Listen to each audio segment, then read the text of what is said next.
All right, guys, welcome back to Game and Compute. Here we talk about side hustles, small businesses, how to kind of build yourself from the ground up.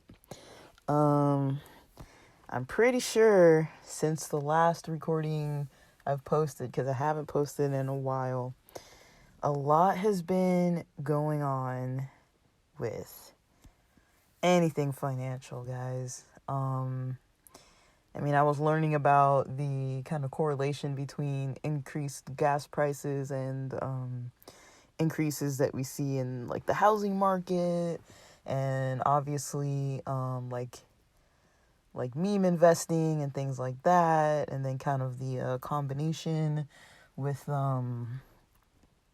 crypto, different kind of news related information and details. For example, like with Tesla stating that they're no longer going to accept Bitcoin as payment, and then seeing the drops in the market from that, and then seeing the Saturday Night Live skits with Elon Musk, and how there's like some rising and falling, like some dips with that, with Dogecoin, and it's a lot, guys. And on top of that, tax season is just coming to an end due to the extension. So the official tax season is pretty much ending, and yeah, it's so interesting. There's just so much going on. A lot of the, at least in the United States, a lot of the details that we see in the US related to like the pandemic and the stimulus money, a lot of it's been kind of based on taxes, which is something interesting too. I guess in a way it might be incentivizing people to get their taxes in, and then also in turn the government is going to probably have a better hold on who owes for what, so those are some things I want to touch on. It's kind of a lot, but let me start with the taxes and the stimulus, because I think that's something that a lot of people want to know about. A lot of people out there, unfortunately, they're in a situation where they're in desperate need of financial assistance, and in desperate need of some money and some funds. And so those stimulus packages are, going to come in handy, even though I know it's not really enough to live off of and for a family and all this. I know for a lot of people, it's like, it's kind of one of those things. It's like, yes, it's free money. Yes, we can't complain about free money, but at the same time, like, it's not really a substantial, consistent amount to really live off of, unless you really don't have any expenses. But if you think about, just for example, like a single person staying by themselves, that's an adult, that's a taxpayer and qualified for all of the stimulus money so far, I'd say, I've lost track. 1, 2, 3. So I think it would have been like 2, 4. So like $2,000 so far. If you got the 1,200, then the 600, then the 1,200, that would be $2,000 so far, and that's over the course of since almost a year. I mean, I got my first stimulus check in the mail near June of 2020, and it's May of 2021, so it's almost been a full year round.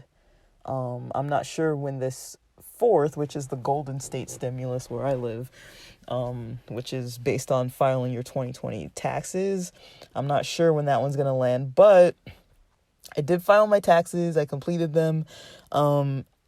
I was going to originally do them in April, and then, I signed up in April for one of those government tax services for free, and then I waited and waited and waited and waited, and it became May, and then somewhere near Cinco de Mayo, I did my taxes in full.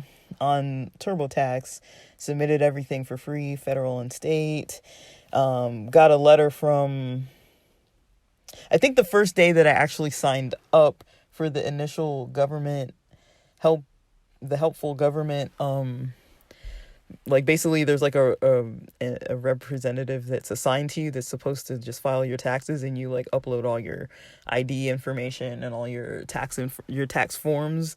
And they actually texted me, I think sometime last week, which was, a week after I'd already submitted it. So submitted my own taxes, but like maybe like four or so weeks after I had actually signed up for it.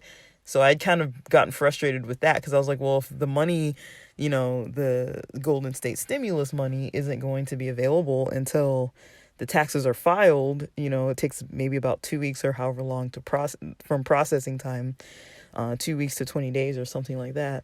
I'm like, it's going to take even longer, and I'm not in a rush, but at the same time, I'd rather get money faster than wait till the last minute and file late as possible, and then wait for it to get approved and processed and, take even longer, because they don't start counting the time to release the stimulus money until it's been processed.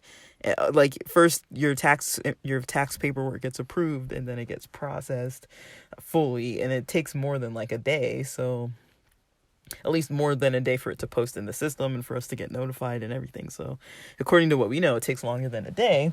So I was like, okay, this is kind of a lengthy process.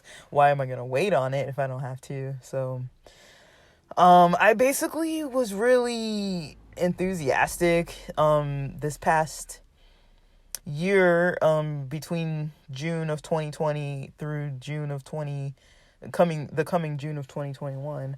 I've been pretty enthusiastic about finances. This podcast recording is going to be all over the place. Just some things that I'm kind of learning. So that's one of the recent things I've learned is about the stimulus. So actually, let me just post these separately. Even though they're small. So I'm going to just post separate ones, just so it's more organized. So that's pretty much all I had to say about the Golden State stimulus. But so I think they told me in the letter that I just got that, and this letter was mailed to me April 27th, that if I don't get the stimulus money within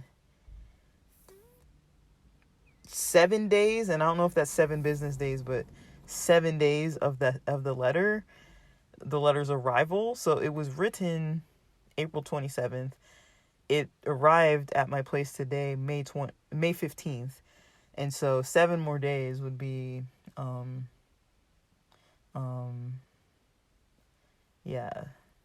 the 23rd. So yeah. Wait. The 22nd, sorry. The 22nd. So the 22nd coming up is going to be the deadline for me to see if I get my Golden State stimulus check of $1,400. And then see if from that point, I need to go on the website. So there's the irs.gov/coronavirus website, where you can check your status or call the number at the bottom that is linked to that site. And it's basically to get your stimulus money, that get my payment link.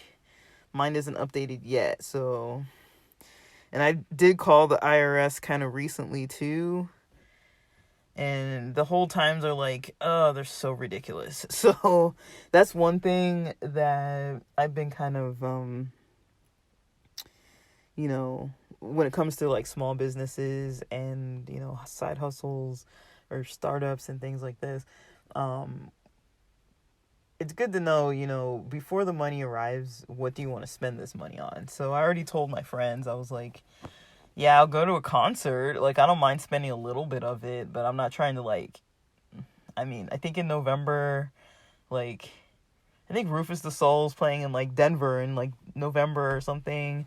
And I was like, I don't know if I really want to splurge on a whole entire, ticket for quite a few $100s, in addition to like, a flight, as well as taking time off work, as well as, probably you're going to have somewhere to stay. You can't just fly in, go to a concert, and then fly out. From that distance, from like between California and Colorado, that's a big distance. And I'd have to take off work too. I mean, if it's on a weekend, that's one thing. If it's on like a Saturday, but that's a little bit like pushing it, like flying one day, fly out, like fly out after work, like Friday after work, and then fly back in on Sunday. I mean, that doesn't sound relaxing. I'd much rather stay a couple more days or something. Just relax and see that part of the city and stuff, because I don't really get out anyways. I like to kind of take advantage of seeing more stuff, but I don't really know. I'm kind of like, like part of me during the pandemic, in all honesty, kind of got to this mode where I was like, I'm really, really liking and enjoying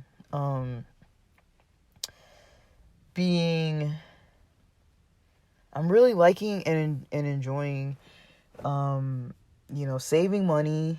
I'm lucky enough to still be employed, so I'm making money routinely, saving money more than before, because having a remote job, I haven't been having to use my car as much.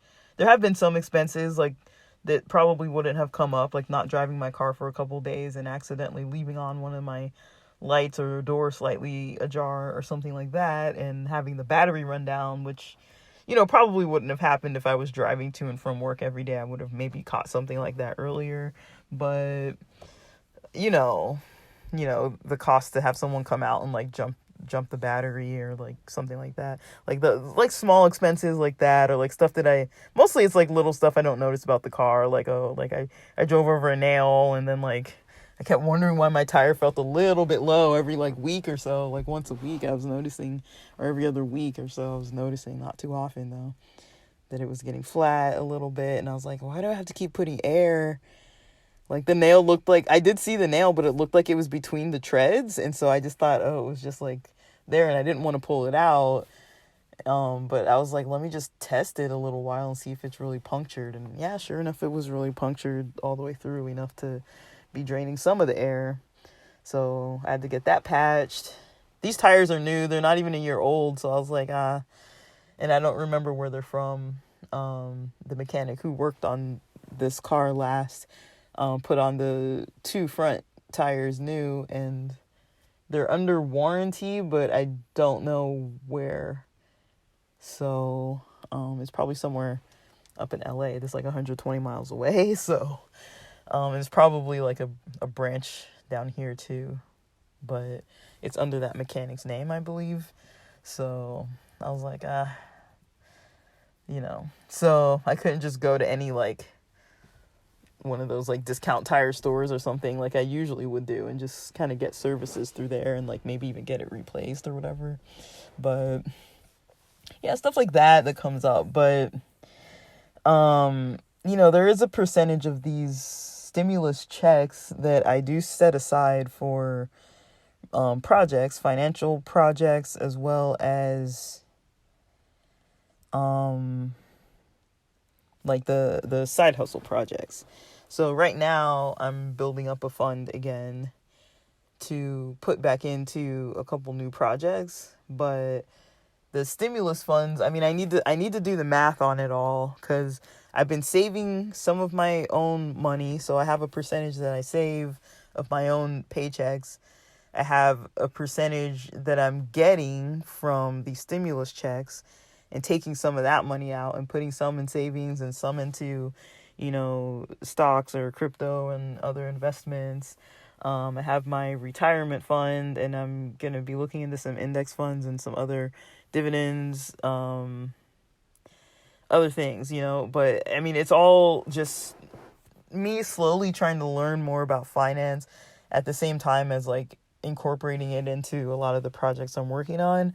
But when it comes to the stimulus money, it's like, this is the kind of money that is kind of coming up for free. And so I can kind of use it. So yeah, with all that being said, I think people can decide individually, like, either if you're trying to start a side hustle or a small business of your own, you can use the money to reinvest in yourself. I just know, don't get discouraged at the risk. You just, be smart with it. Don't get too eager or too desperate or too impulsive. Because that I've made those mistakes where I've gone and like, oh, I have all this money. I've talked about this before where it's like, I have all this money now. I'm going to go buy all this stuff to resell. I didn't do any research on this. I didn't really have any speculation. It was just like, I know these items that I'm buying and I know how to fix them, but there wasn't really always a market for it. And I did luckily find an area near the Mexico border where I found like interested people, like people who wanted instruments, used instruments. And so I was able to fix and resell used instruments for a while. But I mean, it was still a little bit time consuming and things like that. So, I've done things like that where it's like it did take a good chunk of time to actually learn how to resell. I was kind of learning as I went instead of doing the research first. Like, either way, the speculation is never going to come out like 110%, like you never really know unless it's maybe like a job you already know that you already do that doesn't have too many moving parts and you already know the job and you're just kind of duplicating it, or you're doing something that like you really know what you're doing, to make it work. Sometimes there is that risk if you're just kind of learning at the same time. It's kind of like, okay, but it's hard to like not get excited and be like, oh, I want to spend all this money. Like, I spent money on marketing before where I'm like, these people probably just took the money and didn't even market. Or, I've spent a lot of money before on like product research, and it's like, I felt kind of like, yeah, the research worked, but it's like, I'm kind of, part of me gets scared to like test it too and see like, okay, like, can I really build a brand around this? Or am I really even passionate about like selling like eyebrow brushes? And like, I don't even wear makeup or use it or buy it. So it's like, I can do more with like iPhones, computers, tablets, electronics, like stuff that I kind of care more about, that I'm kind of geeky about, that I like, and instruments and things like that. But it's hard for me to like, try to get into reselling products or like arbitrage with products that I don't really care about, and trying to like build a brand around something I don't really care for. That's hard for me. But I'm just kind of bringing up kind of my own experiences in case it kind of helps someone else, because I would say when it comes to the stimulus money, that's something to really look into, is how it impacts, really how the stimulus money or economic impact, how it really does impact, because for some people these funds are needed in a way that's like, this is my food, this is my kids' food, this is my rent, this is my house, this is my transportation, these are my necessities, this money's used for my necessities.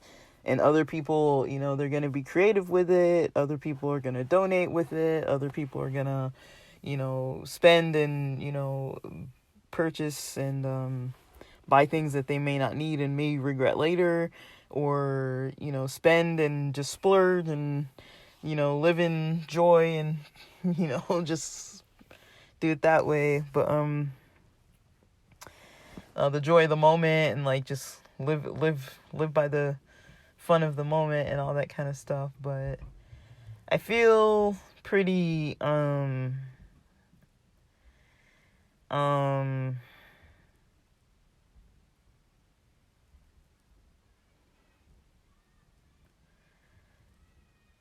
sorry, there's like some kids riding their scooters around and around. Yeah, I feel kind of like like I don't like talking politics, but it is kind of hard to not talk politics with stuff like money, right? Or like even the market and everything in general. Everything is just kind of a mess still, and it might be for some time. But one thing that's in addition to remembering our resilience, another thing that's great to remember really is that a lot of us have artistic and creative energy and passion, and it's good to use that energy for your own good, for your own health, for your own mental health. It's helpful. And Dave Ramsey, he like there's no financial person that is like 100% like gonna be for everybody, but I like to take bits and pieces of what I hear from people like Dave Ramsey or Graham Stephan, whoever it may be, different people who know a lot about the economy, who know a lot about personal finance. Dave Ramsey talks a lot about having financial problems can be a lot of times maybe like an emotional, like connected to like emotional kind of problems, psychological or spiritual and things like that. And the more, I mean, I'm not saying like, okay, if somebody doesn't have work and can't support themselves, or if they lost their jobs or got laid off or their business went under or something, like like sometimes there are like major circumstances that lead to someone having to use debt to get back on track, or go into debt just to survive, or take those risks and things. I understand that, but I think what he means is sometimes when it comes to like the buying the extra fast food that maybe we could have cooked it at home.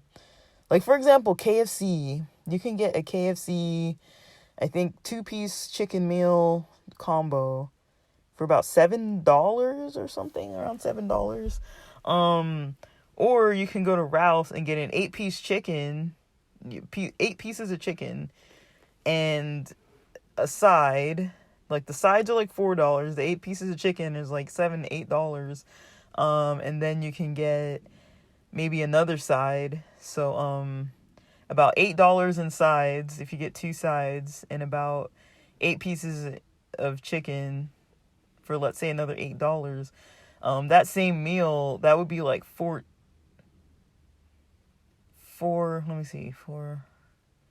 meals right there you could get out of that chicken with the 2 sides, if you just portioned out the sides and maybe had some bread with it too or something, for a little variety.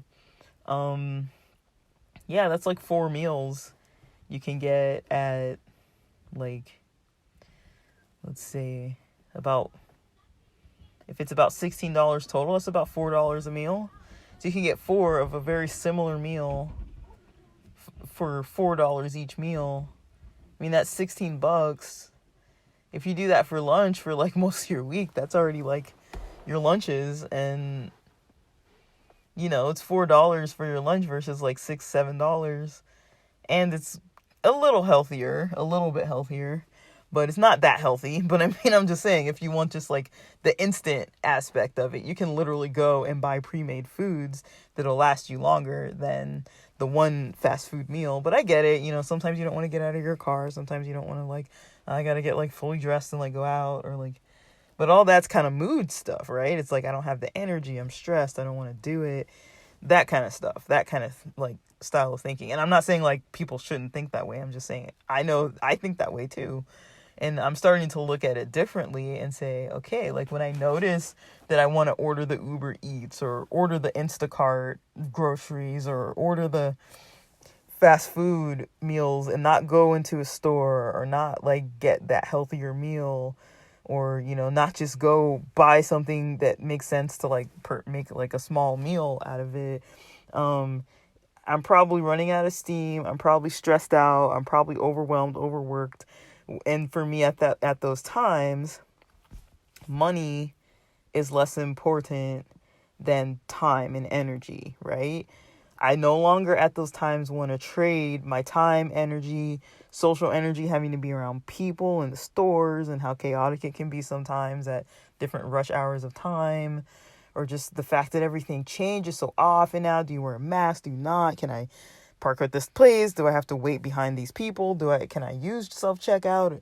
Do they take cash? Like, now they have like at the self-checkout, there's a person who comes by to ask you if you need a bag. And that wasn't happening before, but I think mostly people are probably stealing bags, so that probably became an issue. And now, they're doing that. And then there's like the security, which is fine, but it's like, I feel like now you got to be social at least a little bit and like talk to the security and talk to the cashiers and like I'm just saying, like, if you're like me, and I'm just being honest, like sometimes you just don't want to talk to people, and it's like, I get it, I don't want to talk to people, but that is an emotional kind of stress related kind of social issue, like, that I can kind of bring up, that kind of just shows how finance can play a role in, like, with like mood and stressors and things like that.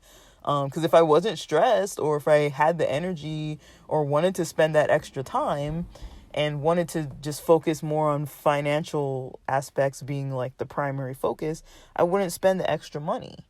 And so that's something I just want to address. That's like, that's a very true statement when you start hearing, about, like, not all is, like I'm saying, it doesn't apply 110% to everybody every time in every single situation, but it's like sometimes, that did kind of help slow me down when I'm like, okay, this is the stimulus money. In my mind, I was like, this is a lot of money. It's $3,400 free dollars over the course of a year, which breaks down, I don't know the math on that, let me see, over the course of about 11 to 12 months.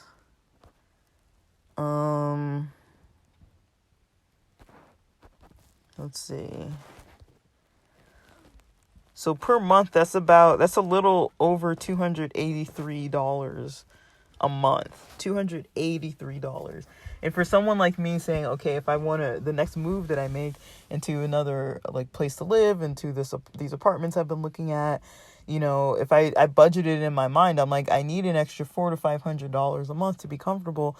That's already $283.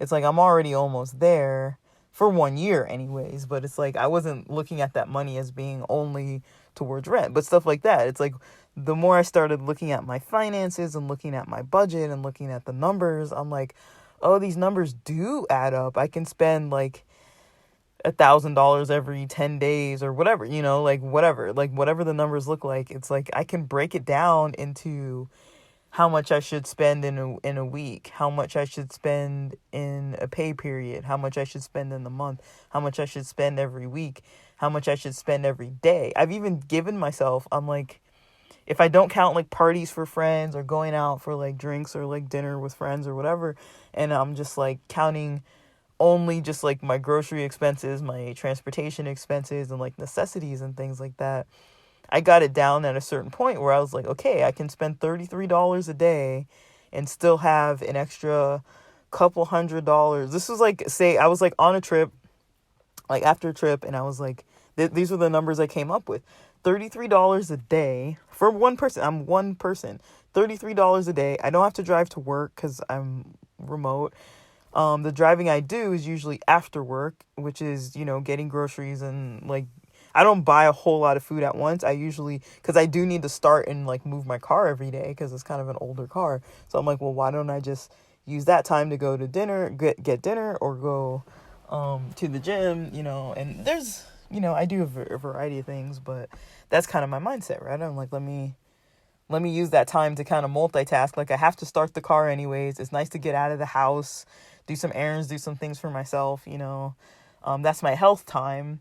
But all that health incorporated is, I'm trying to like train myself, like at the end of a work day, when I'm at my most stressed, my most tired, my most exhausted, not most, like when really bad things happen and things, I'll definitely be feeling way worse. But usually at the end of the work day, I'm pretty depleted in comparison to how I am like when I first start work or during the start of a weekend or something like that. Like my job's a bit draining. So, as a lot of people's jobs are. So that's just kind of what I'm saying. Like, end of the workday.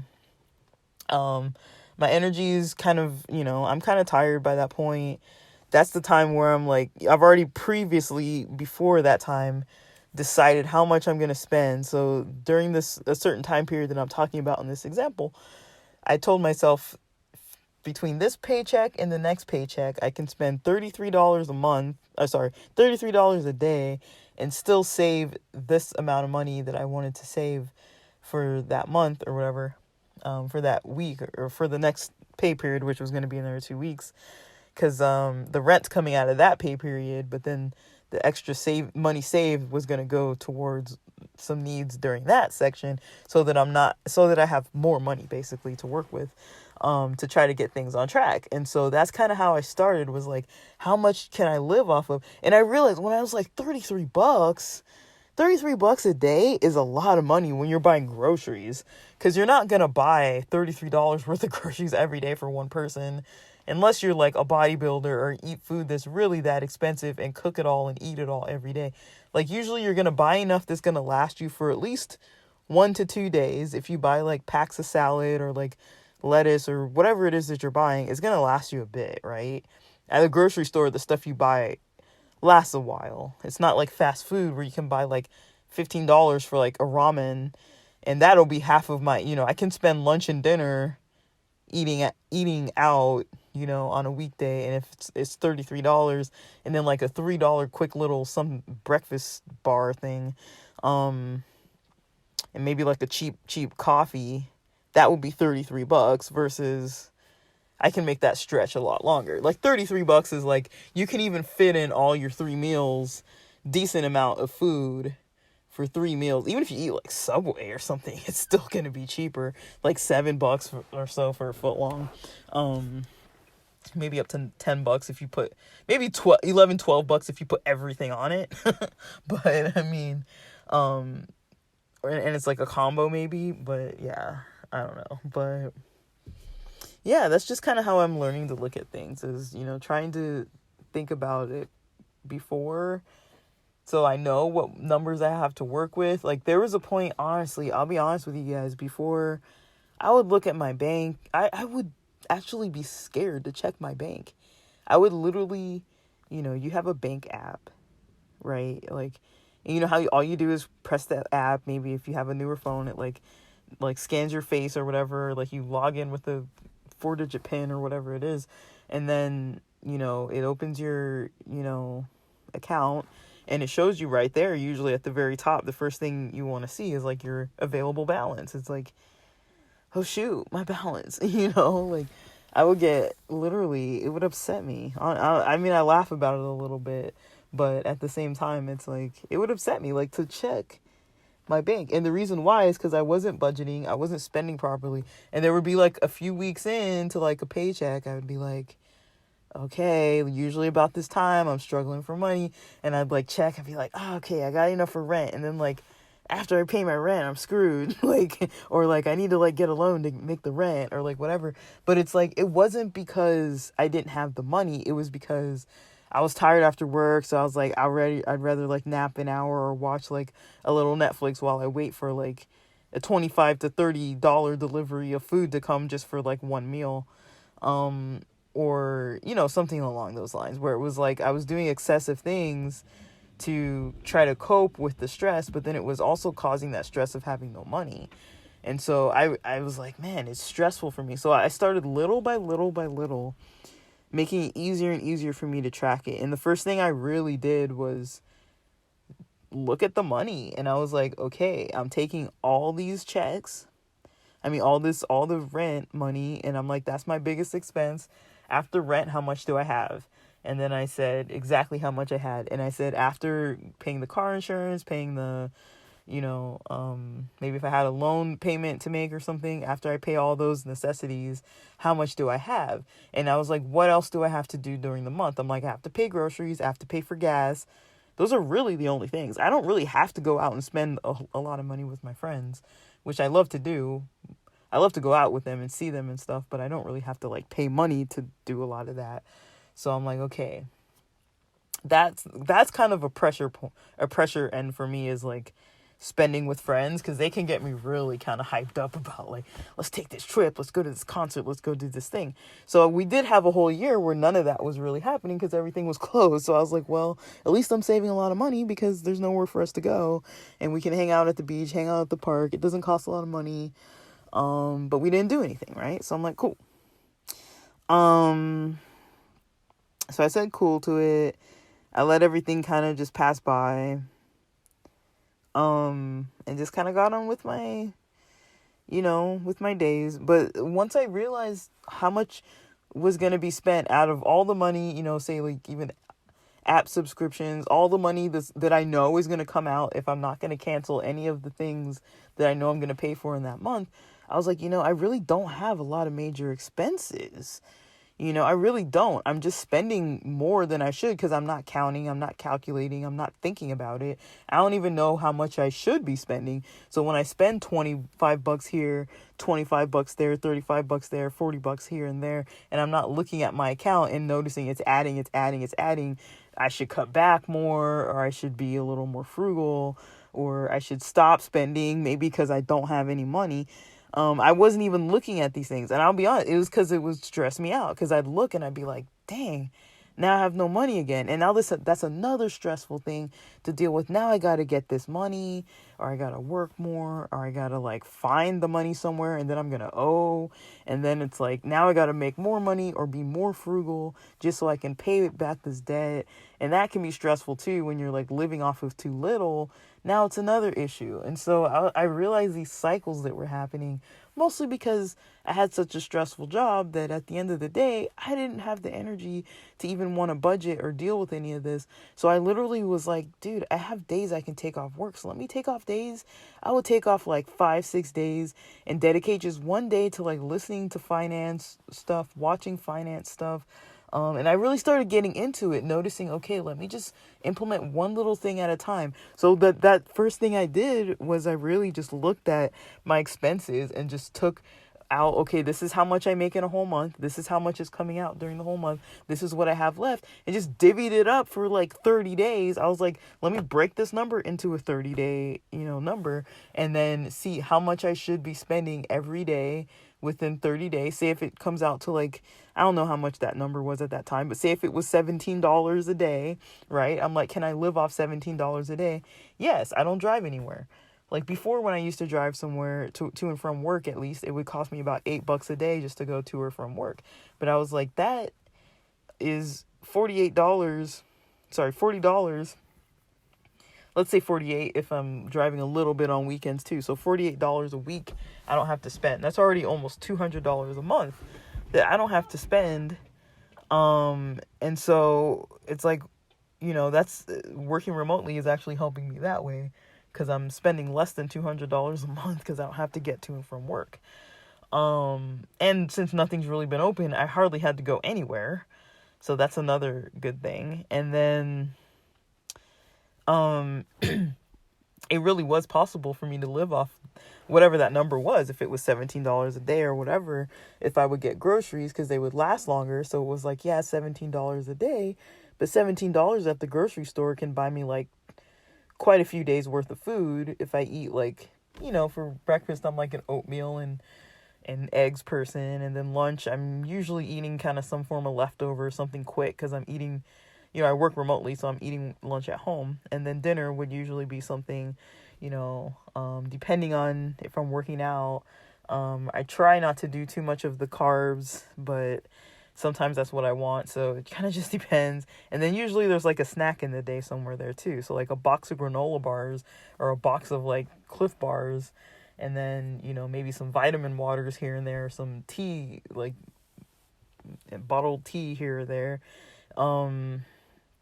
Just stuff like that. Like I could keep it really simple and get in all my meals and pay way less than $17 a day, because I would maybe be grocery shopping maybe at most 2 to 3 times a week, which isn't really a lot, because I wasn't buying a whole lot. I was just like, when the eggs run out, I'll go get more or something like that, so it was kind of simple.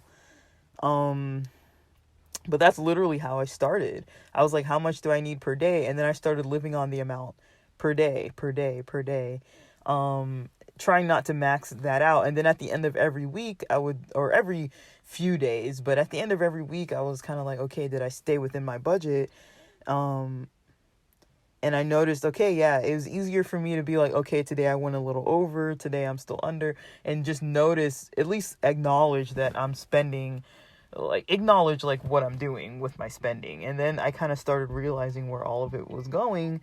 It wasn't going to the grocery store. It was going to Uber Eats and Instacart and buying takeout dinners and stuff that cost way more than what was necessary.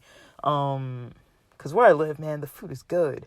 Like, there's so much good food in San Diego. So it's like, and the cost of living is so expensive too. So it's like, it gets stressful, honestly, trying to work really hard just to keep a place that, it's hard to pay high rent and then want a different place that's even better, and then have to think about needing and wanting to pay higher rent so you can live more comfortably, and then you don't want to be like pinching pennies at those times.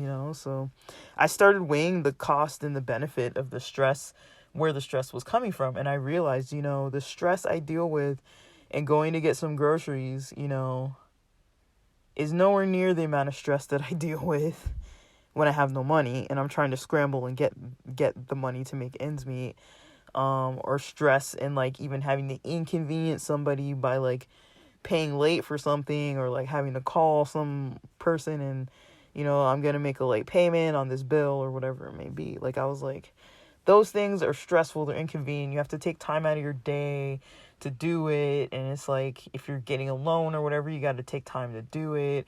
If you're calling these companies, you got to be on the phone with them. If you're talking to your landlord, you got, it can be embarrassing, like borrowing money from people, or like even those payday loan things. I was just like, dude, I've learned my lesson. I'm over all that. Like, if I do use payday loans for anything, it's like I got like a small like side gig idea that I need this fund now for this project, and I know I'm gonna make a return on it. It's not like, oh, I need a hotel, because I want to go do something fun, or like, yeah, I'm trying to be really disciplined with it.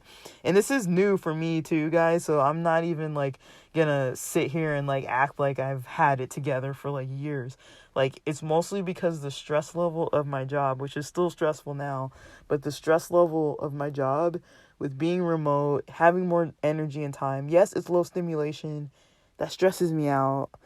But having the time and the energy now, or being able to access the energy a little more easily, and kind of knowing how to do that, and trying to balance things out a little more by little, everything's kind of slowly coming together, and I'm feeling better about things, exercising a little more. My sleep is still all over the place, socializing still, and, trying to like not let things just get out of control.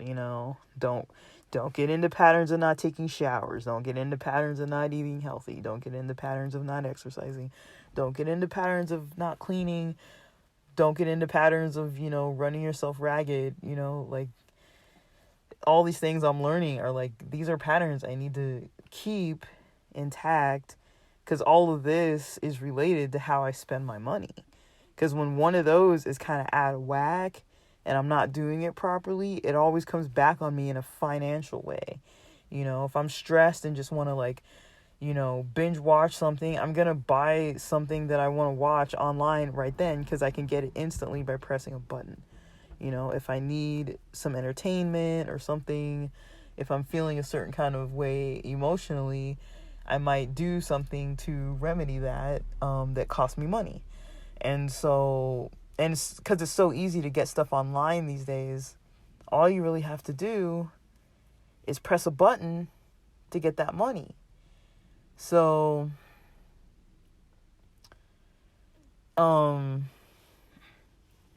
to spend the money. But it's not that easy to get the money. We all know it's not just like, oh, I need more money now, I'm gonna go press that button, right? That's not how it works. It's not how it works. It's that way when you want to spend it. It's not that way when you want to get your money. You have to work for it and wait for it and put in that time, put in the grind, It's different, right? But that's kind of what I wanted to talk to in relation to that Golden State stimulus is, what to do with the funds.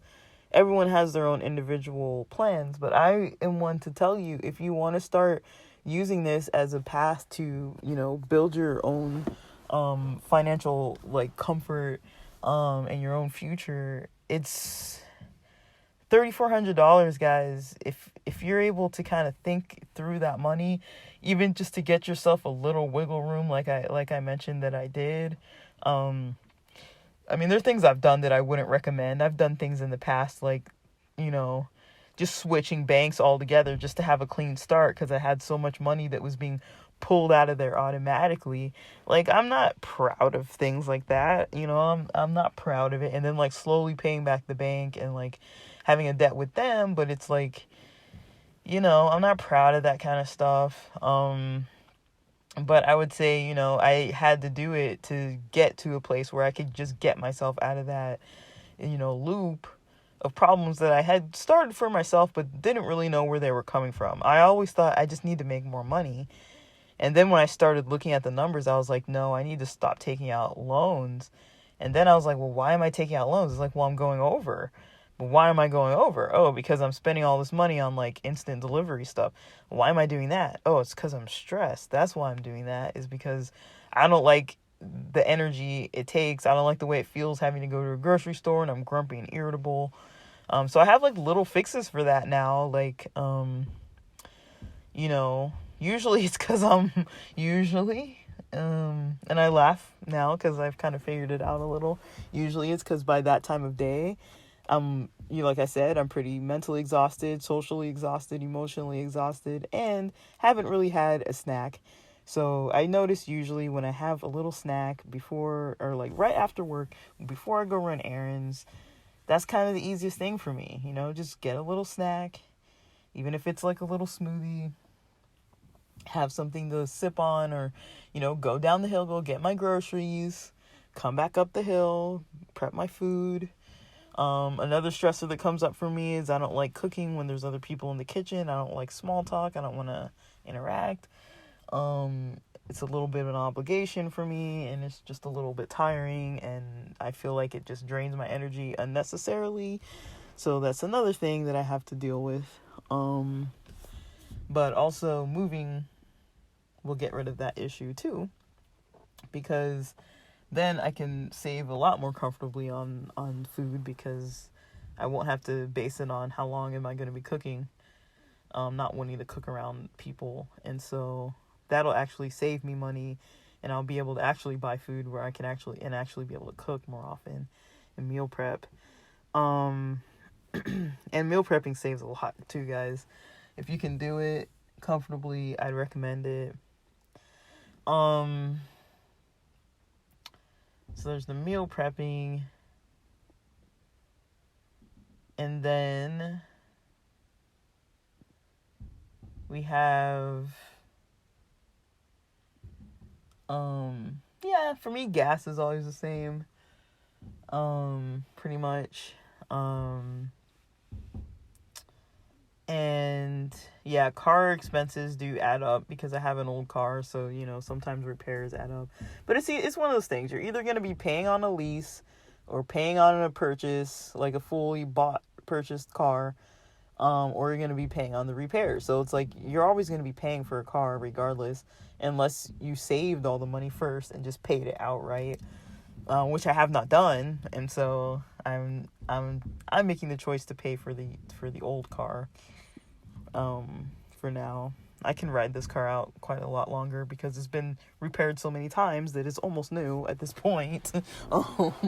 It's almost been all replaced at this point, so it shouldn't be breaking down.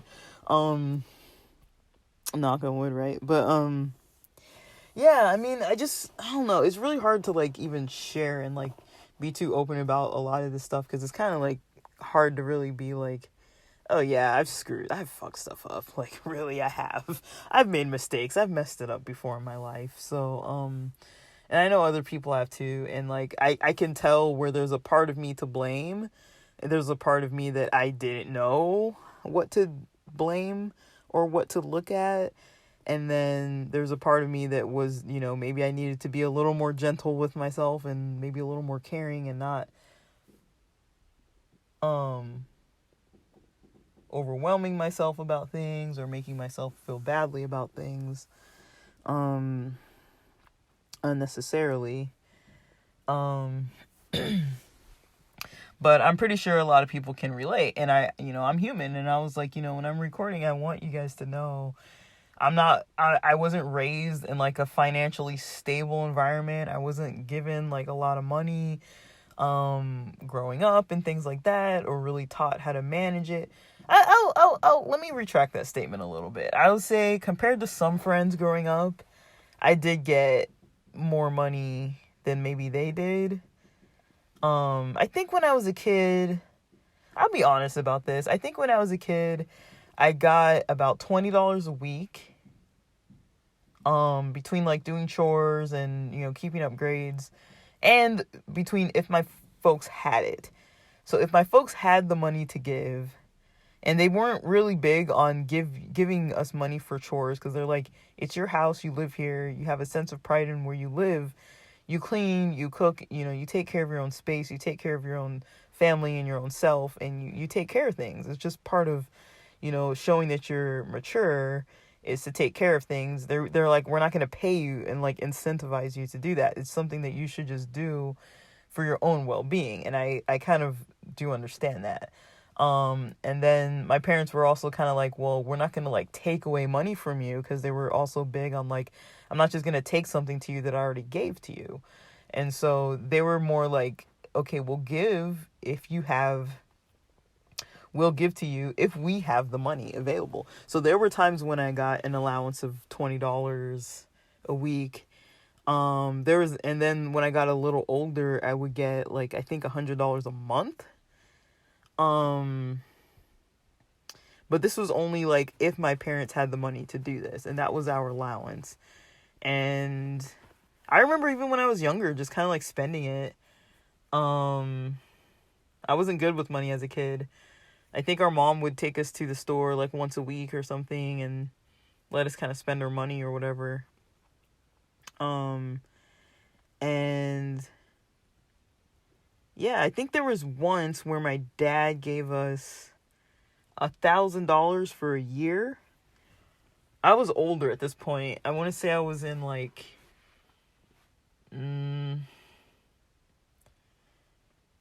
maybe 8th grade, maybe 9th grade. I wasn't like a teenager. I may have been a teenager. I'm trying to think. I know I was still playing soccer, but I played soccer all the way to my first year of grad school, so I don't really know really how long ago. My parents weren't giving me an allowance during grad school. They weren't giving me an allowance during my bachelor's program, I don't think, because I was working then. They may have given me money during like the first couple years of college. No, I was working then too, I think. I was working then too. So I think mostly they gave us money up through high school. And it wasn't all the time. Like I said, like if they didn't have it, they weren't going to be like, here's $20 a month, here's $100 a month, whatever. They weren't going to like give us money if they didn't have it. And so that was fine too. So, there were times where we learned to like really just like, I can only go out if I ask my parents and they approve it, because they have to give me the money because I don't have any money. Versus they would give us money regularly and just have us spend our allowance for whatever we needed to do for fun or whatever. But yeah, I was never taught much. Like, yeah, I was told like save some or whatever, and they opened bank accounts for us, but I was never taught or told like, this is how to save, this is how to look at your finances. I was taught like basic stuff, like how to balance your checkbook, what it looks like, how to write a check. Like I was taught basic stuff like that, like how to get the money in your bank, how to transfer between accounts and use like online accounts and talk to the bankers and all this kind of stuff. But I was never really taught, how to save, what that looks like, how to invest, what that looks like.